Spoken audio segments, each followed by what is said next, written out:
বিসমিল্লাহির রহমানির রহিম। আসসালামু আলাইকুম সুপ্রিয় বন্ধুরা, দি রেইন কুকিং কটেজে সকলকে সাদর অভিনন্দন। আশা করি অনেক ভালো আছেন। আমিও ভালোই আছি, আলহামদুলিল্লাহ। আমরা প্রত্যেকের জায়গা থেকে ভালো আছি এটা বলার আপ্রাণ চেষ্টা করব। যে যেরকমই আছি, যে যেরকমই থাকি, সেখান থেকে যদি আমরা আল্লাহর প্রতি একটু শুকরানা আদায় করি, হয়তো এতেই আল্লাহ আমাদের কিছুটা হলেও শাস্তি কমিয়ে দিবেন বা বরকত দিবেন। তবে যাই হোক, আজকে একটা স্পেশাল ভিডিও নিয়ে হাজির হয়েছি। এটা হয়তো অনেকেই করেন, তবে আমি হঠাৎ মনের ইচ্ছে মতো এটা করেছি, করে দেখলাম ভালোই লাগলো, তাই ভাবলাম আপনাদের সাথে শেয়ার করি। তো চলুন, let's start our delicious journey with the Rain Cooking Cottage. আর এই হচ্ছে আমার গল্পের হিরো এবং হিরোইন, কাঁকরোল আর বরবটি। ঠিক আছে, এখানে দুটো কাঁকরোল নিয়েছি আর বরবটি, এগুলোর ভর্তা করব। আর কিভাবে করব সেটি আজকে দেখাবো। এই যে দেখুন, আমি সাইজ করে কেটে নিয়েছি। এরকম করে কেটে নেবেন, তাতে সিদ্ধটা খুব ভালো হবে। আমার মনের অজান্তে আমি এটা করেছি।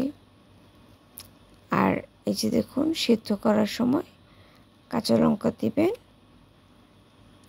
আর একটু পানিটা বেশি করে দিবেন, বা এরকমভাবে সিদ্ধ করবেন যেন এটা শুকিয়ে যায়।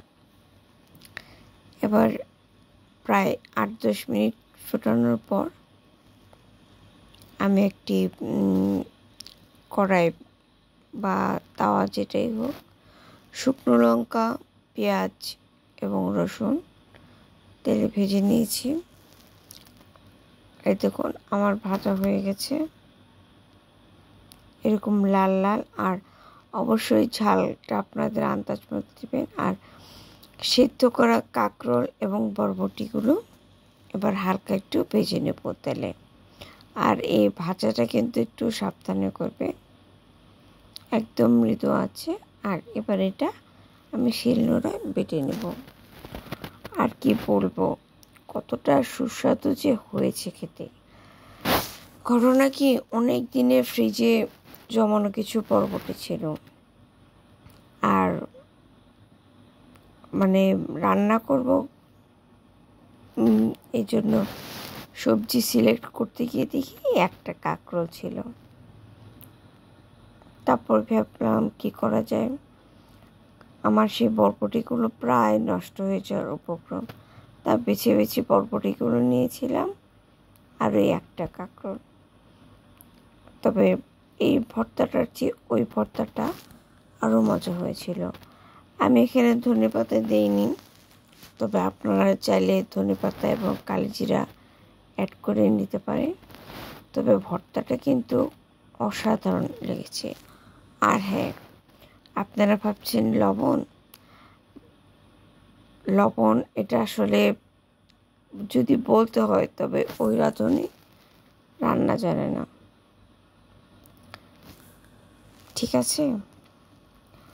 আর এখন যদিও সফর মাস চলছে, তারপরেও বলি, মহরম মাসের অনেক ইচ্ছা ছিল আপনাদের সাথে কিছু কথা শেয়ার করার, কিন্তু আমার আব্বা এতটাই অসুস্থ ছিল